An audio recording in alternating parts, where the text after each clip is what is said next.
Let's hear it for major nines. Anyway, what was I doing here? Oh, yeah. That's right. I came here for Tom's Guitar Show. Hello, everybody. Welcome to Tom's Guitar Show. I'm Tom. They call me Guitar Tom because I'm often seen with a guitar. And they called me on the phone. They used to call me on the phone back when we had a call-in show, you know, back in the olden days. Back when people used to talk on the telephone. That's right. And they used to ask me questions. They'd say, hey, man, what's your show about? I said, that's about an hour. About guitar players, guitar playing, all things guitaristic. So if you want to ask me a question, you have to tweet me or some people actually ask me questions when I'm at Hy-Vee. But a question about the care and feeding of your guitar, what kind of guitar is right for you, how to play the guitar, related topics like the guitarrón, the guitar, the sitar, chitoles, lutes, uzvejuelas, banjos, balalaikas, bazookies, bajos, sextos, bandurrias and bandolas and bandolins and mandolins and mandocellos and banjolins. Did I say banjo? Yeah, anything. Okay, mandolas, trombones and trombomarinas, cornholts and cornetos, harpsichord harmoniums and harmonicas, pipe organs and piccolos, trombones, trombomarinas, timbales and timpani. I'm running out of ideas. Dulcimers, dobros, and didgeridoos. There you go. That'd be fine too. Sax and violins on television. Anything musical. We could talk about politics, world events, people's personality problems, but we'll keep it clean. This is a family program. Okay. All right. So I'm just looking. Never look at yourself in the viewfinder. It's never look at yourself in the monitor. Huh? Hey, see? You can tell my monitor's up there. See, I can. Yeah, I was looking earlier, and it throws me off. You always think that thing's a mirror. But when I move my right arm, I expect the one that's on the right on the monitor to move, and it does. It's the one on the left. That's right. Let not your left hand know what the right is doing. Never mind. Well, I had some plans to bring a electric guitar. Kind of think I want to do this thing, you know, with a bunch of stuff. We're going to actually have a meeting here after the show. Immediately after the show, we're going to do a thing. So I decided to travel light. And this guitar is a Breedlove parlor guitar, one of the Oregon series made in Eugene, or not, in Bend, Oregon, out of local Myrtlewood by local hippies, old hippies. Anyway, so this is as I say, that's my water. This is my Breedlove. So I put this in the hands of somebody who was, a young woman. She wasn't actually all that, she's not that, I mean, she's not all that tall, not quite as tall as I am or whatever. But, you know, it's kind of hard to get your arm around the Dreadnought guitar, which is named after a battleship. I think we've spoken about that in the show before. So this is a parlor guitar. This is what guitars were like, you know, 100 years ago or more. And so I let her play it for a little while, just see what it was like, you know. And she had cheap, you know, Dreadnought, factory-made one that's, you know, from Asia someplace. And, you know, this one plays really nice. But it's shorter. It has 14 frets to the body, like a classical guitar typically does. Steel string guitars usually have 14 frets before the, this is 12, see? So before you get to the body, so it's harder to play up here. And it's just smaller. Not a kid's guitar, it's just a small parlor. It's actually kind of handy to play. So here we go. So I thought, you know, I dusted it off a little bit, tuned it up, and I thought, well, you know, maybe I should play it in the show. And the other thing I've been thinking about lately is that for some reason in my old age, I'm having a little trouble with my shoulder, my right shoulder, and my elbow. My elbow will hurt if I play any guitar with any kind of size to it, speak of, after a few hours. And there are players' injuries. People, when you play guitar, you're doing things that are difficult, that are hard on your body. It's athletic. So I've been thinking about that a lot lately, and because I don't want to be injured or, you know, debilitated in some way, because really, I don't have anything I do very well except the guitar thing. I was a good cab driver. I was a good prep cook at one time, many years ago. You know, I can show up at work and do a day's work. But mostly it's just a guitar player. So how do you play without hurting yourself? And the one thing is, like, I'm thinking about the way I hold the guitar. So, and I'm not going to bore you with my jazz box ideas, because I have this I played my gigs last weekend, and Saturday night I brought 2 guitars with me, shall we say, because I took them there to the gig. One was a solid body, the Guild T-Bird, which is a big solid body, and the other one was a Dean Palomino Solo, which is just a jazz, actually pretty good jazz box. And I'm kind of fascinated because the jazz box sounds so full for solos, you know, it's a big full sound. If I play like something really flat, like a Stratocaster, you know, it's a little solid body thing, it's no problem whatsoever. I can play all night long, no problem. When I had to put my arm around something, it bothers my elbow and my shoulder as the night wears on. And I played for 4 hours solid, you know, I didn't stop. But the thing is if you hold the guitar up, I hold the guitar higher than a lot of people, but if you hold it up even higher like this, then the angles here are better. And, you know, you don't put the stress on yourself. So I experimented with that at the gig. I found that, okay, so I was starting to hurt. I played about an hour on that jazz box, big fat jazz guitar, and I started to hurt. So I moved over to the solid body, and it was like a relief. It was fine.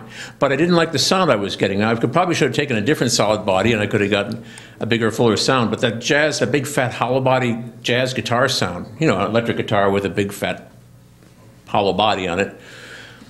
And I'm digressing and say I might be working on getting another one, you know, the D'Angelico EXL one, a big jazz box with, you know, same thing as the one that I was playing, only a different color, different maker.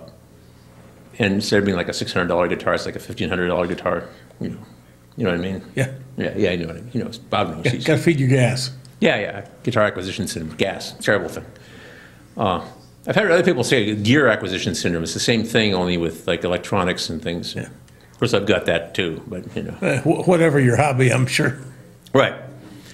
Well, I mean, you know, if you play electric guitars, you have amplifiers, and you have like pedals, and you have cables, and you have other things. There's always some doodad you need, you know. Anyway, so I guess to make my short story longer, I'm experimenting with maybe I can play those big fat jazz boxes I like the sound of if I hold them up really high. So I figured, okay, tonight at the show, I'll play this thing, but I'll play it like this, you know, with the neck up like that, and see if it hurts.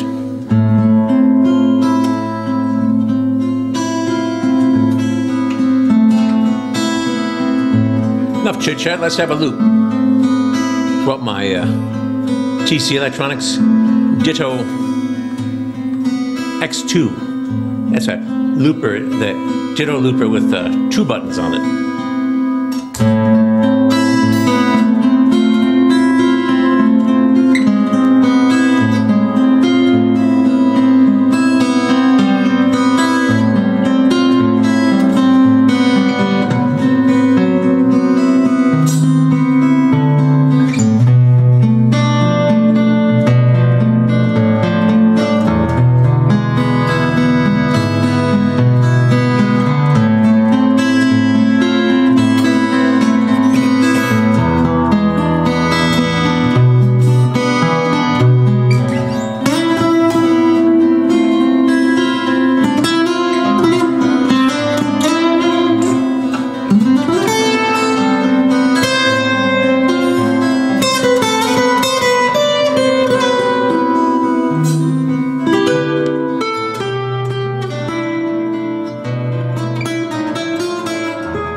I bought this guitar. And, you know, I bought this guitar. It's great. This is not a good guitar. This is a great guitar. So, anyway, made out of the local myrtle wood that they grew up there in Oregon. Ah. You have to sacrifice trees to build guitars. You got the carbon fiber ones, of course, but never really warmed up to those. Makes a pretty good fishing pole, though, I heard, doesn't it? I think so. Yeah, yeah. You're not much of a fisherman. I saw a picture of an aluminum guitar.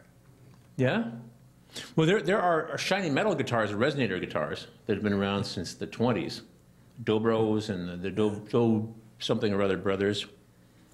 Some unpronounceable foreign name that starts with a D-O. Well, this one, I've seen before the guitars that look like they got a pie plate on the front of them. Yeah, the resonator But guitars. this picture was, the entire guitar was made out of aluminum.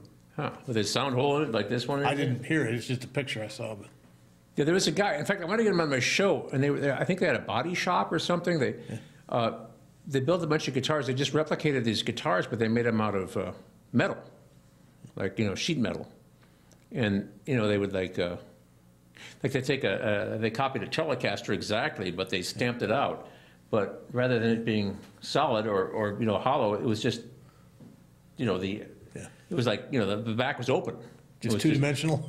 Well, no, it was three-dimensional, but they stamped it out, so it was Yeah. it was curved, but there was no back to it. It was just one piece of sheet metal that had been curved and bent to the shape of The picture I saw looked like a hollow body guitar. I won't swear that it was, but Yeah. that's what the picture looked like. Huh. Well, you never know. You could. I've made jokes about various guitar necks and guitars that maybe shouldn't have been built. Because then wood the neck is made out of, so it has to maintain its shape and stay straight, for centuries, whatever. So, knotty pine, I think. Yeah. But and then the Stu Mac, as in Stuart McDonald, the Stu Mac catalog. I go in there. I get this. I call it guitar porn. Yeah. Whenever I check the weather, like pictures of guitars come up in the sidebar, whatever. But they had these. Kits you could build a Telecaster with, and they had a knotty pine body. The pictures of it with the knots in it and everything. I don't know. Knotty pine used to be a big thing for paneling when I was a kid. You had the knotty pine den and all that stuff. That was real popular in the 50s. Yeah. So 50s and 60s, knotty pine. So that was why I made my joke. I don't think anybody.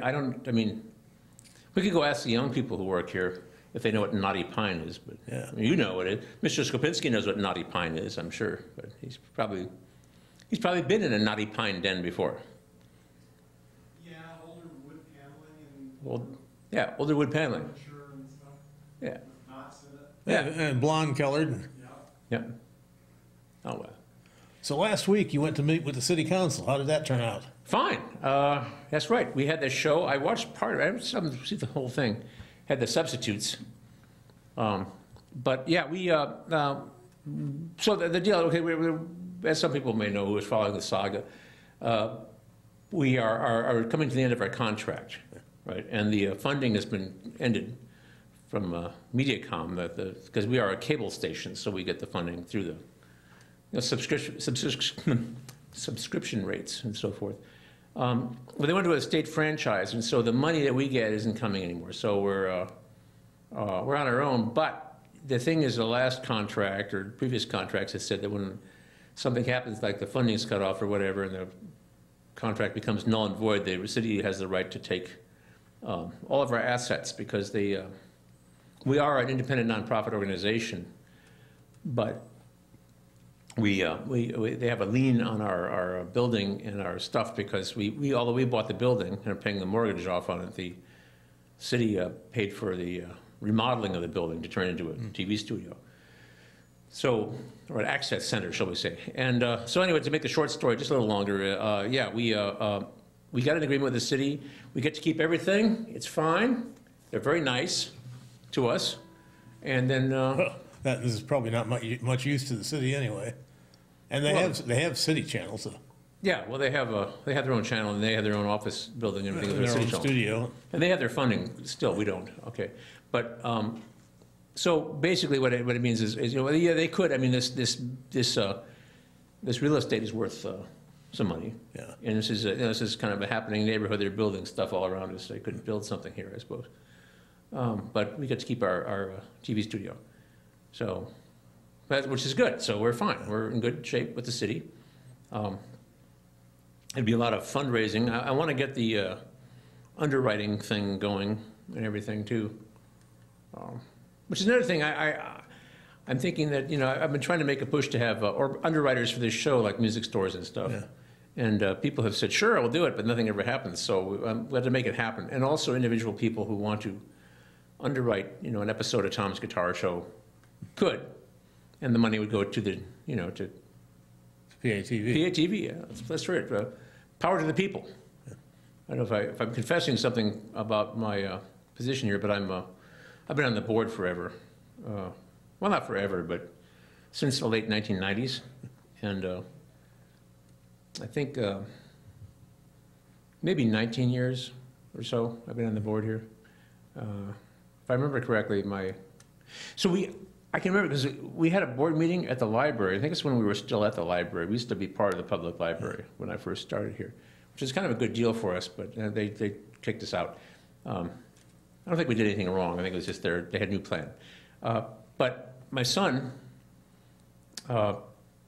went with me to this board meeting, and there were nominations of some people who were probably not really suited to be on the board of directors. They were kind of not serious people for various reasons. And, everybody was thinking, looking around like, oh, no, what? And then Phil Phillips, who was on this show for many years, who passed on this, I think it was last summer, wasn't it? He died, I think, last July, maybe? It might be 2 years now. 2 years? 2 years ago? Oh, wow, man, time is a jet plane. Phil nominated me, and I won. So I got on the board. Now, my son was 4 years old at the time, because he was at the meeting with me. They had door prizes. They gave him one of these little cardboard cameras that they probably don't have at all anymore. That had film in it, like a disposable camera. Right. So you take the little cardboard camera in and snapshot camera, and then they develop the film for you at the, the 1 hour photo or whatever. So he took all his pictures, and I don't know if those pictures exist anywhere in our stuff, his stuff, our stuff at home or whatever. He's grown up and moved out. He's 23 now and pushing 24. So that's how long ago this was. He, in fact, that'll be 20 years ago this fall, if I remember correctly, because he was 4, but just barely. So the annual meeting is November. His birthday was in November. So he had all these pictures of PATV luminaries, but taken from a lower angle. He's grown since then, since he was 4. He's like my size, But he's like a younger, smarter version of me, I think, but less musical. Anyway, he's an engineer, which is good because because we need engineers. They don't really need guitar players. Somebody got to drive them trains. Well, yeah, right. I think they're more electrical. Anyway, so, yeah. All right, anyway, so I've been on the board since, for 20 years now almost, and we have to, every 6 years, you have to take a hiatus. That's what I call it being dead meat, so you can still remain on the board as an associate member, but you have to take 90 days off. So I've had taken a few 90-day recesses, 3 or so. But yeah, I've been on the board ever since, and they've made me board president more than once.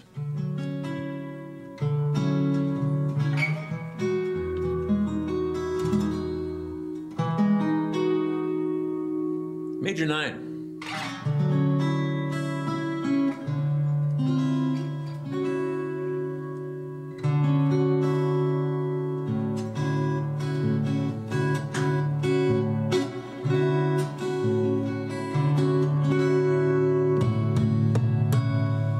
If anybody would like to join our board or come to a board meeting, we're having one tonight, it's certainly open to the public. We have a short board meeting right after this show at 7 o'clock. The thing about access is it's media access for ordinary people who don't have millions of dollars or whatever. So, yeah. So you can make a show. right. If it complies with the PATV's rules, they'll put it on the air, or on the cable.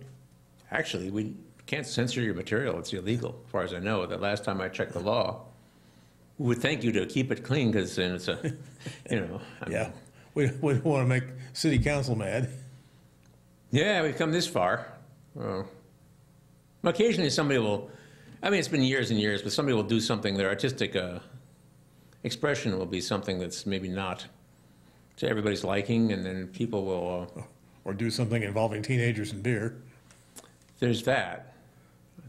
I think it was hard liquor, actually. Oh, was it? Yeah. Actually, no, nobody noticed that one in the public. But Probably shouldn't have mentioned that. nah, I shouldn't have mentioned it. Well, Well, it's ancient history now. it's ancient history, and we put the kibosh on it. Actually, I put the I was board president in those days too, and yeah, that's right. Past the statute of limitations. That's right. But see, the thing is, like, if you preside over a thing like that, that means it's like there have been other people who try to preside over the board here, and some of them get drunk with power, and which is a joke because you really don't have power. You're supposed to reach consensus, and then you try to just get everybody to show up and do what they have to do.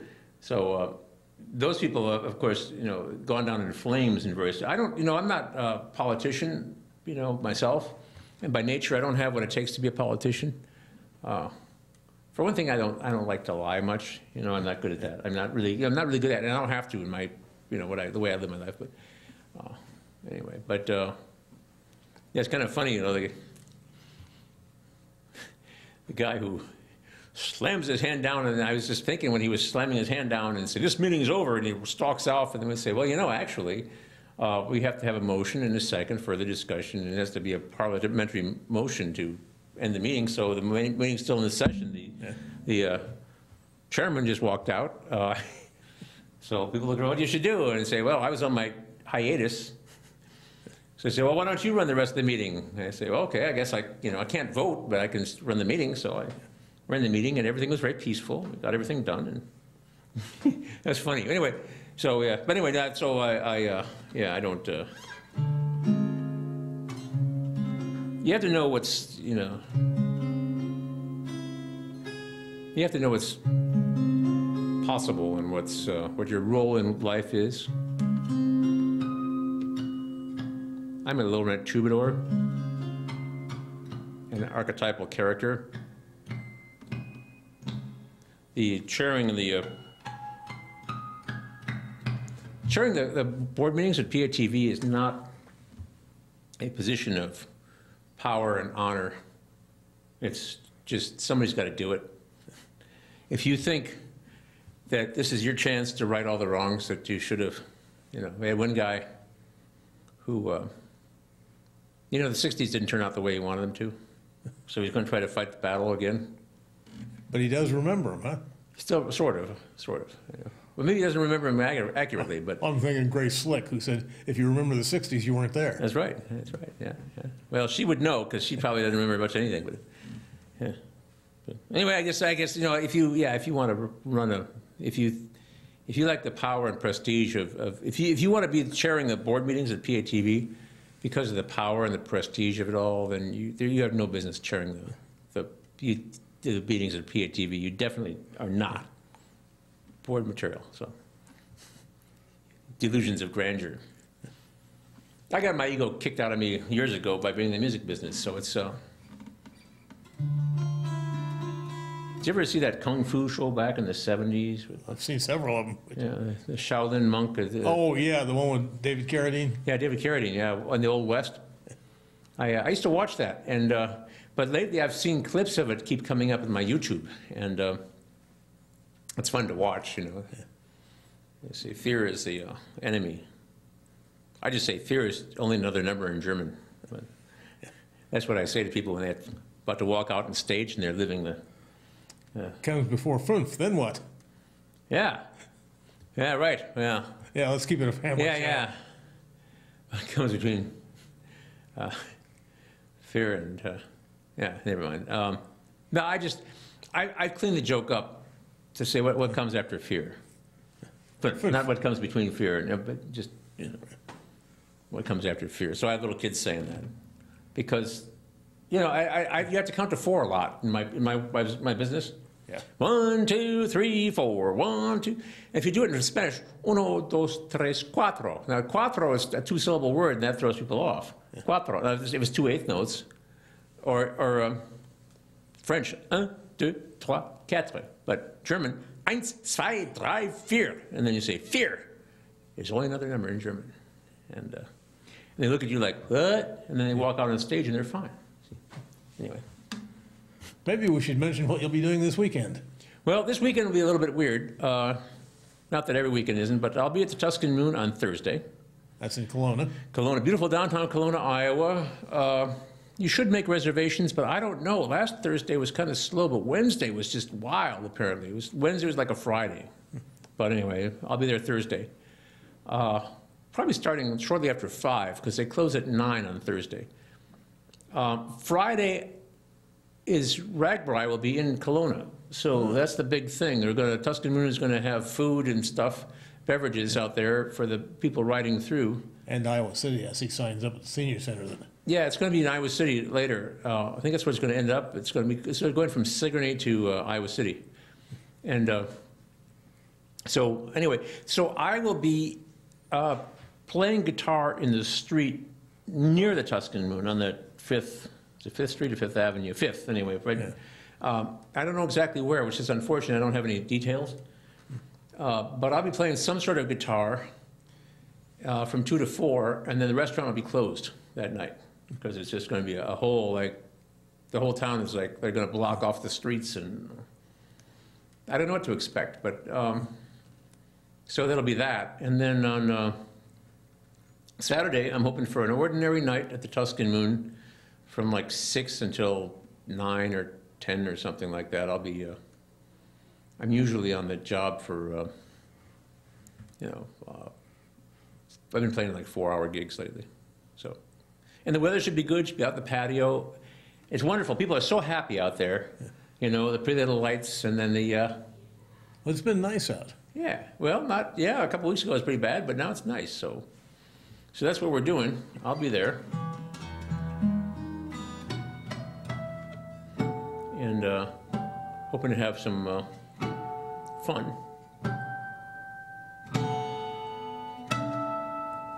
I volunteered to check people's IDs if they want to buy beer or something like that in Kelowna for that day, because I have a 2-hour gig. I plan to stand there on some sort of stage or something. I don't know what they have for me. I'm going to take a large electric guitar. Ordinary electric guitar and a large amp. I was thinking about taking one of my amps that I never get to use. So I had it on the show one time, and it was like really couldn't turn it down enough. It was like, the big tweed thing. I have a Fender Blues Deluxe, which is actually quite a nice tube amp, but it's loud. And I might take it there on Thursday because I don't know how close I'll be to my stage. Oh, my first yawn. I have to. I won't be able to park anywhere close to where I'm playing, is what I'm saying.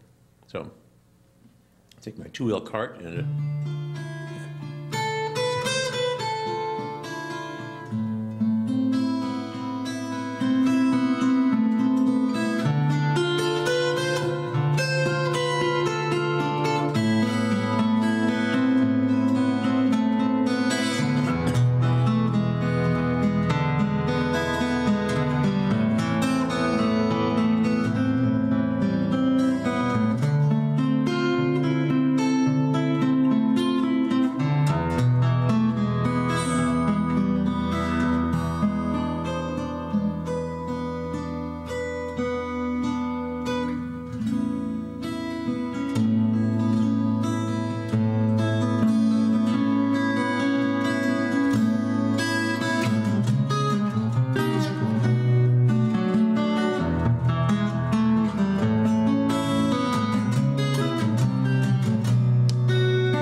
So there are a few people who watch this show.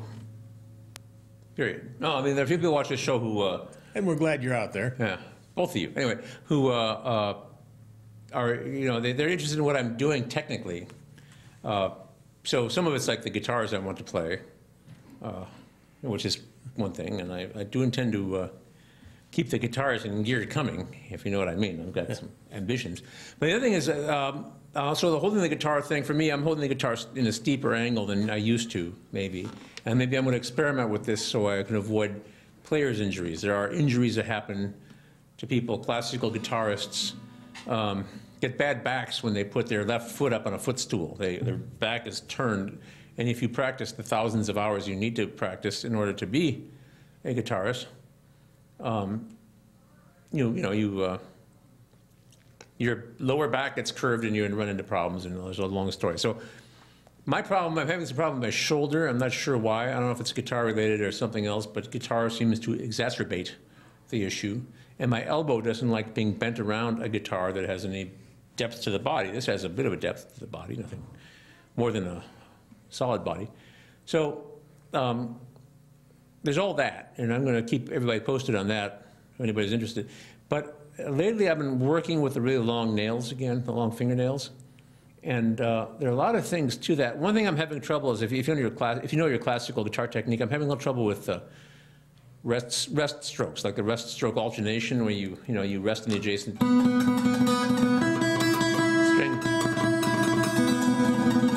I get a little snagged up with that, but the one thing when I'm playing electric guitars is, so what I'm doing here is I'm going, I mean, I seldom play guitar with a pick. I know how to. I've been playing mandolin a long time, and I'm familiar with picks. I have several in my pocket right now. But the pick goes either way. Usually, if you use a stroke, finger style stroke, you're going this way.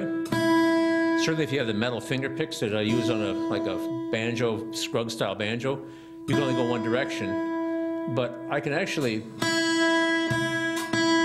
go both ways with these. Doing the backstroke.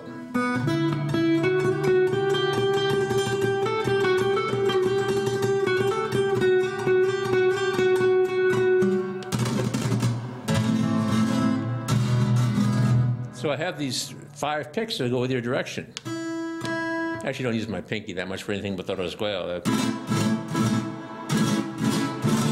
So, this long nail technique, I mean, it's easy to get snagged up on stuff. I don't think if I were going to be playing Bach fugues, I would have my nails this long. But what I've been doing mostly lately is playing electric guitars.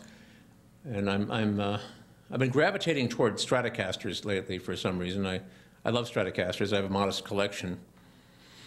The funny thing is that 3 that I really want to play are my American-made ones that I haven't modified. I've modified the all but one of the Mexican ones that I have, and one American one I've had for many years.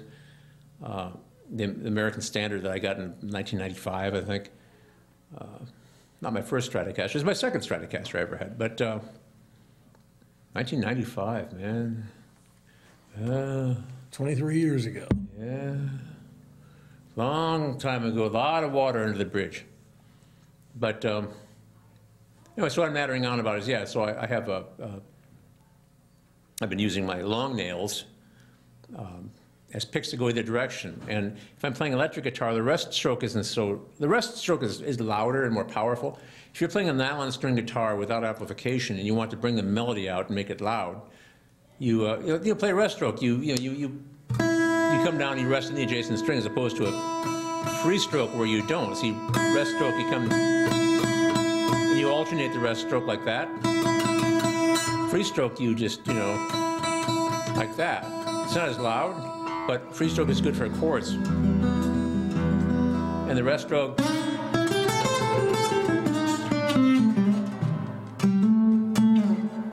it's good for individual notes because it's so, I can't do that much with a free stroke. But if I'm playing electric guitar, it doesn't matter so much. And long nails,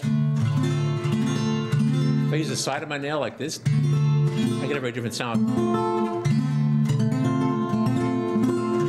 I have all these these different tone colors I can do. And so the cashier at Hy-Vee looks at me funny. Gee, that guy's got long nails. They sure do look pretty. How come he's all buffed up and everything? And he needs a shave. He's wearing grubby jeans. What's going on here? And this hand, nails are really short, and I've got thick calluses, and the fingertips are actually square because they've been pushing down so much. You see, that's my left hand, but my right hand has long nails. So if I see somebody like that, say, "Oh, you play guitar?" And some people actually say that to me. Some say, "Oh, you play guitar?" I say, "Oh, yeah." You play guitar? Yeah, I do. Yeah, see, Bob knows. If you saw a guy like this, you'd know, right? Yeah. Yeah, because you're hip. Or at least you know Sure. about that. Yeah, right. Yeah. Yeah. I'm hip to that. Yeah. Is that what kids say now? Well, we're so unhip that we don't know that hip went out of style like 40 years ago or more. Yeah, I don't know what the kids say now. I don't know. We should go ask the young people. They have young people who work here too, you know. Wow. Of course, they don't know what old people say, so if we say the wrong thing, they don't know. That's right. When I was a kid, you know, you'd say, "Oh, it's a chouette." In France, you know, you'd say, "Oh, it's a chouette." And chouette is an owl. That's really owl, man. I don't know why.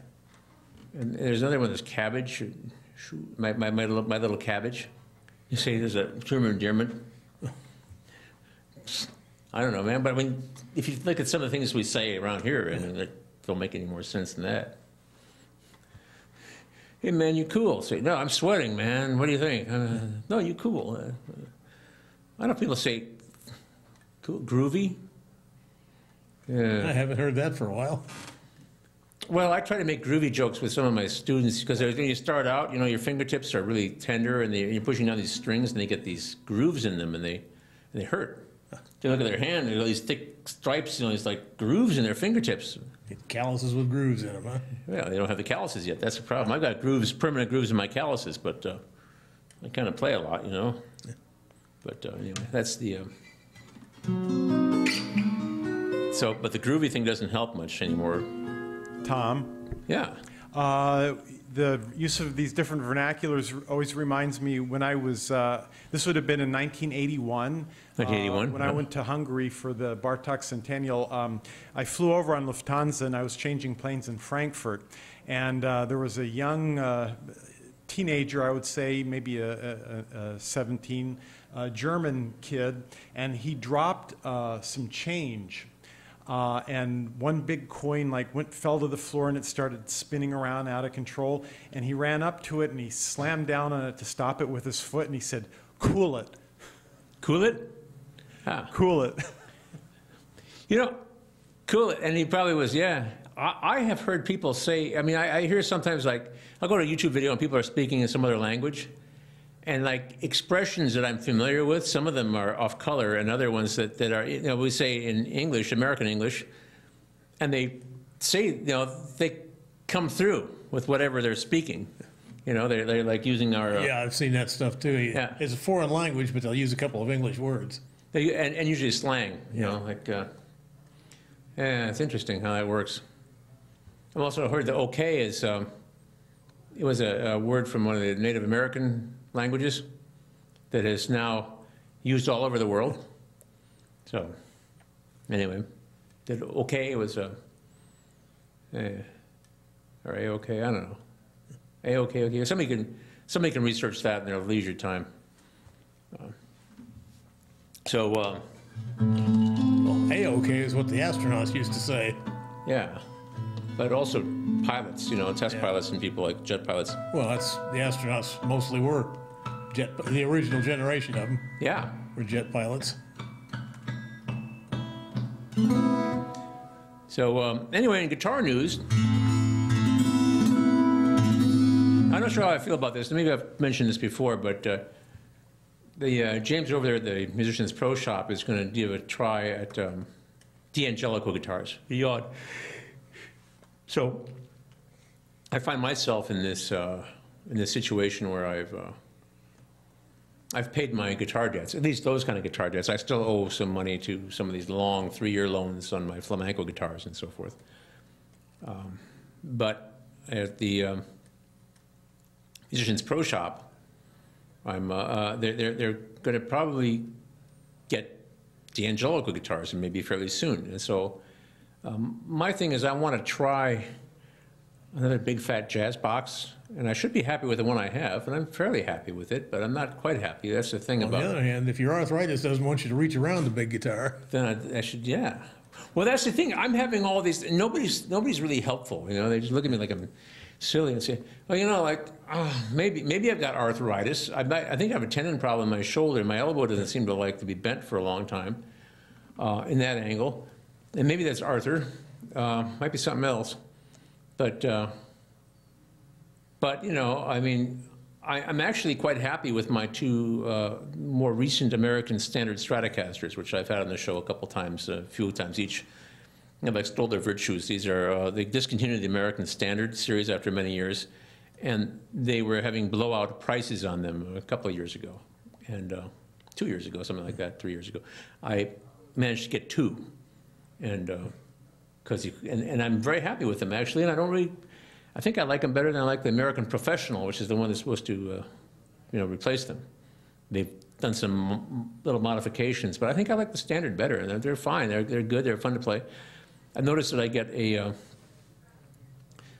kind of a buzzing sound here, a hum from the lights or something with the Stratocasters. So kind of a drag. I just use noise suppression. Maybe we should work through the lighting grid again. I don't know. It's a long story, but. I could be happy, but the thing about addiction in general is that you're always looking to procure. And we all know what I want to procure. More guitars. And I could have, been out of debt. I could have just saved some money, and then I could get a new pedal. There's an amp I kind of want to get, but I already have the same amp in a head cabinet combination. I want to get the combo because it seems to sound different when I play it in the shop. I have the 50-watt version of it, but it has a different. The 20-watt has different tubes and a different speaker in it. But they're similar, but there's a different tone to it. You see, I've tried them side by side. It's a PV Valve King. Very handy in the studio because they have a direct out. You can just plug in, like this little acoustic guitar amp I'm using now is a direct out, so I just plug it into the soundboard, to the snake that goes into the soundboard. So this thing down here, very easy to work with. But miking an amp is fine. That's not a big problem. I've got some nice amps. I mean, I could find all kinds of little things. I could save up my money and put out another CD. Do people actually still buy CDs? I think they do. So old people do, right? Yeah. Well, yeah, and still got them in Walmart. So. Yeah. Okay. Well.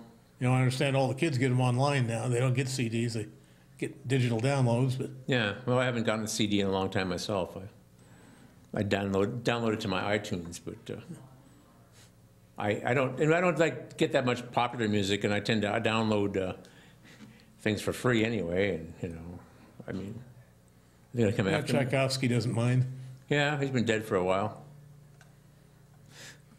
I have CDs. You can rip your CD onto I have a lot of CDs from the old days, and they're things like really good performances by Hungarian orchestras before the wall came down, records that had been turned into CDs, really good recordings from behind the Iron Curtain. And then, you could buy these in a CD in a bargain bin for $1. You take them home, you listen to them. And one is called Relaxing Guitar Music, and there's some Zoltan somebody or other who, was a Hungarian guitarist, and he was great. He did a really good job of all these pieces, and it was, and a name like Zoltan. I thought about naming my son Zoltan. But then people thought, Zoltan, like a Martian man or a spaceman from some movie. Said, well, Zoltan's just like Steve in Hungarian, but we're not Hungarian. But so. Of course, I named him Abram, and my grandmother was still said, are they Jewish? So, yeah. But, there's not a lot of Abrams around. There are a few around. Abrahams, but Abram is... Well, yeah, that's... After Abe made his covenant with God, he changed it to Abraham. That's right. That's pre-covenant Abraham. Yeah, so... I knew that, actually, but... Well, since you named your son that, I expect that you did. Well, I studied the Bible for years, you know. I kind of gave it up, you know. Well, I haven't done it for a long I time. thought maybe you'd been studying Dylan. God told Abraham, go kill me a son. God said to Abraham, God said to Abraham, kill me your son.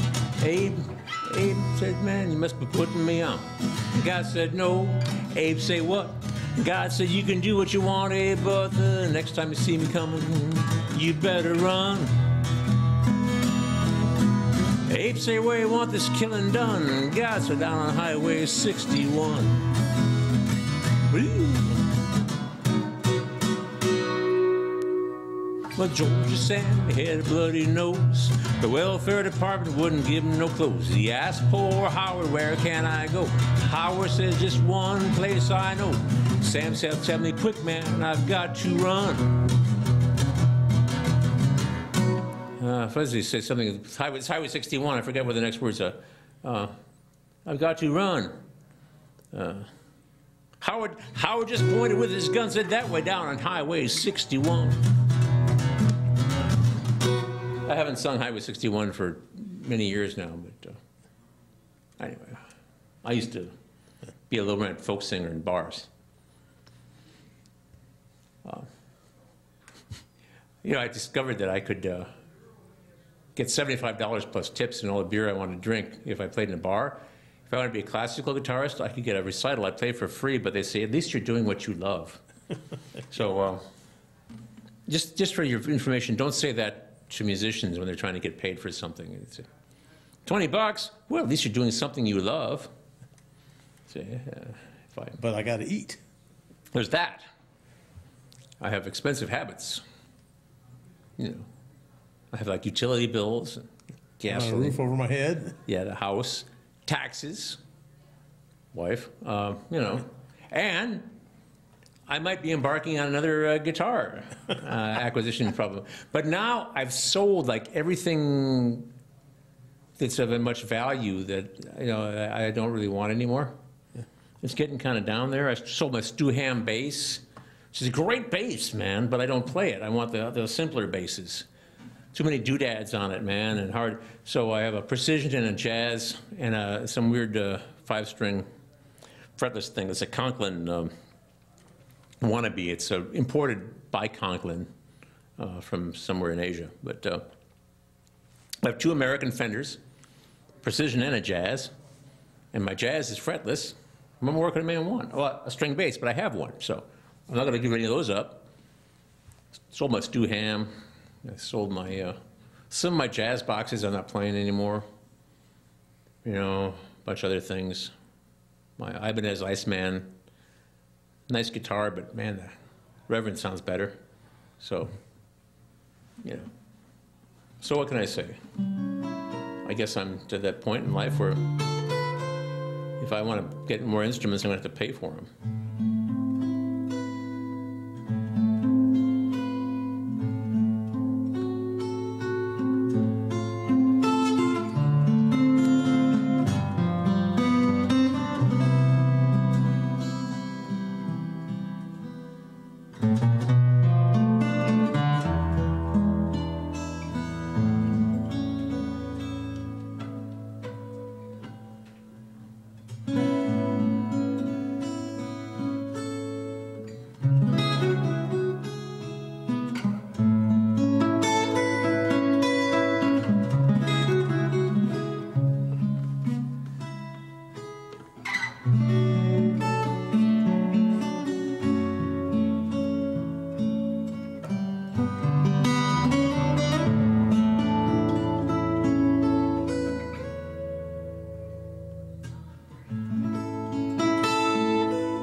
of Ragbri.